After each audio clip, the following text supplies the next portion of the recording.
আসসালামু আলাইকুম রহমতুল্লাহি বরকাতু। আই একি আজ অনারার আই হাতান হতা হইম যে হাতান হতা যদি গরত দইতে গেলে গ্যারান্টি অনারালা বিলকুল গুনারি নই।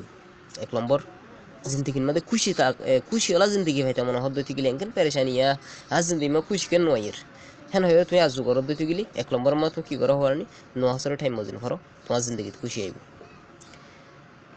2 নম্বর সিয়ারা মসজিদে নুরানি সিয়ারা আলা বানাইতে মনে হদ্দতি গেলি সিয়ারা মদ নুরাইতে মনে হদ্দতি গেলি তাহাজুত নমাজের ফরো। 3 নম্বর দিলে শান্তি আনতে মনে হদ্দতি গেলি কোরআনের ফরো মানি বুঝি ফরো তাকে তো ইন্ডিয়া লাইব দে আল্লাহর হতা হফান লাইব ডাইরেক্ট। 4 নম্বর গার আরামিয়তরে লাগে দইতে গেলি আগাত আরামিয়তরে সদ দইতে গেলি রোজা ধরো। 5 নম্বর জিন্দিগির তকলিফকল দুর্গত্য মনে হদ্দতি গেলি ইস্তেগফার বেশ করে ফরো। 6 নম্বর নিজের জিন্দগির মাঝে বরকত ফাইতে মনে হদ্দতি গেলি দূরে সিঁড়ি ফরে বেশ করে ফরো। 7 নম্বর নিজের পেরেশানি অশান্তি অকল দূর করতে মনে হদ্দতি গেলি আল্লাহর হাসে বেশি দোয়া করো। এখনো টাইম মধ্যে আর প্রত্যেক রোহিঙ্গা অকল এই অশান্তি পেরেশানি দিয়ে তাল্লা উলিয়রে আল্লাহর হাসে বেশি দোয়া করো।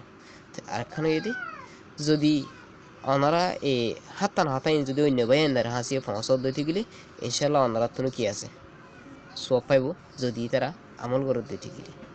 গুয়াহাটি সম্মত আছে দে হুজুর সাল্লাহ সাল্লাম হইদ দিলা যদি তোমার আপনার গুয়ায়াত শিখে দিতে গেলে আয়াতি বা 12 জনের ফসল মানি তুমি জিয়ান জানো হিয়ান আর বাইরে শিখো আর বাইর হাসে ফসল।